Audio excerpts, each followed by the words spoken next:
10 and states my dishwasher stopped draining.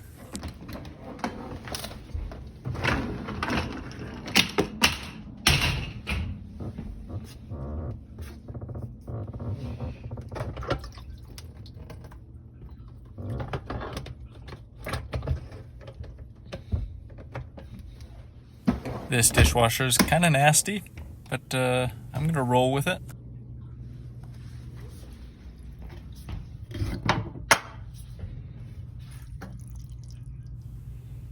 And that's not nearly enough water pushing through there. Let's pop the cap off, and seems to be a bunch of plastic shoved in there. I think those are the prongs of a plastic fork. I'm not 100% sure, but I believe that's what it is.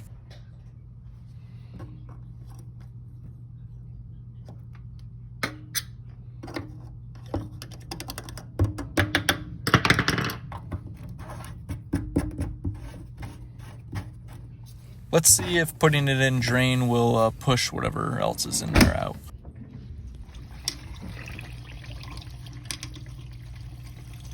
That looks clear to me.